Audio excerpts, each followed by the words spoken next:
The first sign of danger was not a shout or a scream, but a sudden stillness that rippled through the glass-walled lobby of the tallest building in the city. Phones paused mid-scroll, heels stopped clicking, and even the polished fountain at the center seemed to hush as the most powerful woman in the room froze.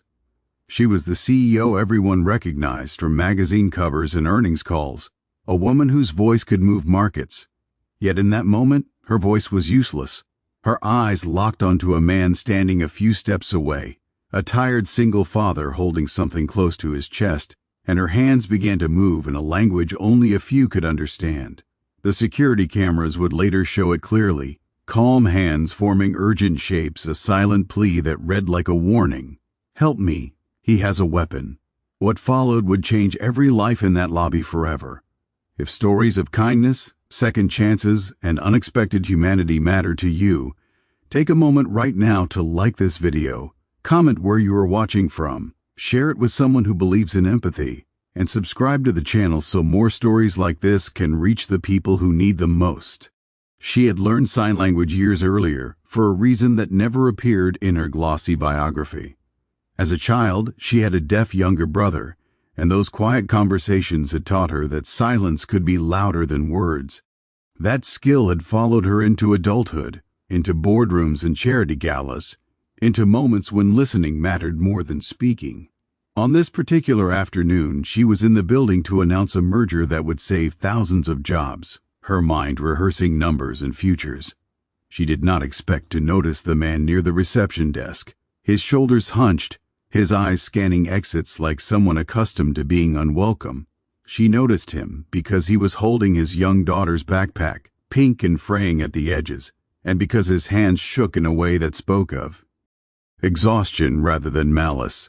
Security noticed him too, though not in the same way.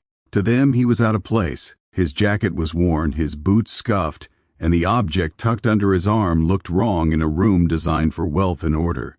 It was long, wrapped in cloth, and clutched with the instinct of someone protecting something precious.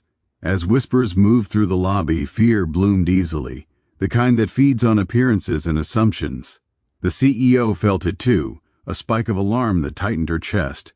She had been briefed on threats before, trained to react quickly, and her hands moved almost automatically, forming the signs she had learned as a child, directing them toward the nearest security officer who happened to understand. The man did not notice at first. He was focused on his daughter's schedule, on the fact that he was late for a job interview upstairs, on the ache in his arms from working 2 night shifts back to back. He was a single dad because life had not given him a choice, and every day felt like walking a narrow bridge with no railings. The object he carried was not a weapon in his mind. It was a violin, old and scarred, the only inheritance from his late mother, the thing he played in subway tunnels on weekends to pay for school supplies and doctor visits. He had brought it because the interview was for a maintenance job in the same building, and the hiring manager had mentioned an employee talent program, something about music in the atrium on Fridays. He wanted to show he was more than a resume with gaps. As security began to move, the air thickened with tension. People stepped back, phones lifted, fear sharpening into something dangerous. The CEO saw the way the man's daughter clutched his leg, her eyes wide, and something inside her resisted the easy narrative forming around them. She stepped forward instead of back, her heels echoing once before stopping. She raised her hands again, this time not toward security but toward the man himself, slow and open, the signs gentle rather than alarmed. She signed that she was deaf in her heart even if not in her ears, that she needed him to stay calm, that everything would be okay if he trusted her. He recognized the movement instantly. His mother had taught him sign language too, during the long evenings when she could no longer hear the music she loved but still wanted to feel it. Relief washed over his face like rain after drought. He nodded, lowered himself to his daughter's level, and carefully unwrapped the cloth to reveal the violin. The polished wood caught the lobby lights, warm and harmless, and the collective breath of the room seemed to release all at once. Security slowed, confusion replacing aggression. The CEO felt her knees weaken, Not from fear now, but from the sudden clarity of how close they had all come to a terrible mistake. What happened next was not part of any protocol. The CEO gestured toward the open space near the fountain, her hands asking a question that needed no words. The man hesitated, aware of every eye on him, aware of how often the world had told him he did not belong. Then he lifted the violin, placed it beneath his chin, and let muscle memory take over. The first notes were soft, tentative, as if testing whether the room would allow them. When it did, he played with the raw honesty of someone who had nothing left to hide. The music rose and fell, filling the glass and steel with something human, something aching and hopeful all at once. People forgot to film. They forgot to judge. They listened.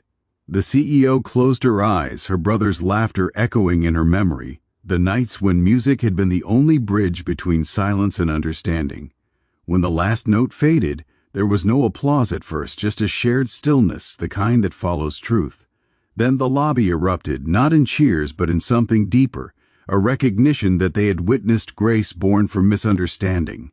The aftermath unfolded. Quietly, the man was escorted upstairs not by guards, but by the CEO herself.